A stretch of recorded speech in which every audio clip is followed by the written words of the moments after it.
Well, we all seemed to play and mix together in the streets. Everybody shared, you know, everybody called for one another. Although you were still in little groups, you still all mixed together as children. Played with what you could, which wasn't very much. Your top and your whip and your tin can, kicking a tin can around, and very, very minimum everything was. But nobody ever seemed to complain about anything. We just enjoyed life as it was. A bike between us, taking it in turns to ride it. That's mainly what you remember as a child, you know. During the summer, my father used to make and sell ice creams around the street from a cart. And my job was to break the ice to when he was freezing the ice cream after he'd boiled it. And then when it was time to go out and sell, we used to have to go around and help him to push the cart around the streets because we lived on a hill. To get into Sandyford, you went down bank, so we had to push it up bank to get back home. You never left the village because you had all the shops already there, starting from the top as well. You got to every shop you could think of, two paper shops, vegetable shops, fish shop, the co-op. Mrs. Salmon's sold the clothes. Quite a few pubs. There was lots and lots, and they were all busy. Churches, 4 churches, all busy, all full, all full. Sunday school, twice a day, and then on to the chapel at service at night time. One of the schools, the church school, was very close to a bakery, and in the morning somebody would come round and collect orders, and during the playtime, if you'd had enough money and you'd purchased an order, you would be enjoying a cake from the bakery, and the smell used to get at you.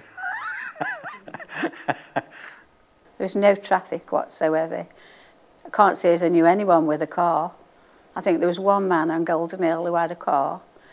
Other than that, there was no traffic at all. We weren't worried at crossing the roads or anything. In fact, you never knew traffic, you know. As Alma was saying, there wasn't much traffic on the roads, and this is where you'll be able to play in the middle of the street.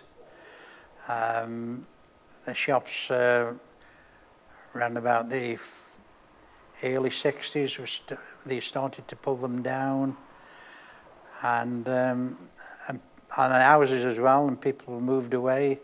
Well, there's nothing on the village now. There's no shops on the village, only the late shop and takeaways. Other than that, people are not the same. Well, it's a different generations, and people do not socialise or mix the same. You find our generation still stay together, but then times change and you move with the times. There is signs of life, I think, because there is like a neighbourhood committee, and the community centre seems to be attracting groups to run things for the people of Goldenhill. The Goldenhill and Sandyford Memories Group started about 5 years ago, where people were saying there ought to be a book on Goldenhill.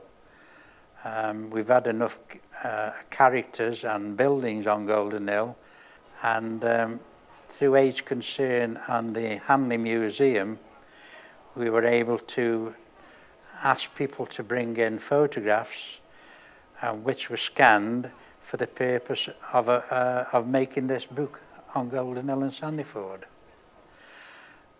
We've now got it complete. We're ready to send to the printers when we've cleared 1 or 2 small items up.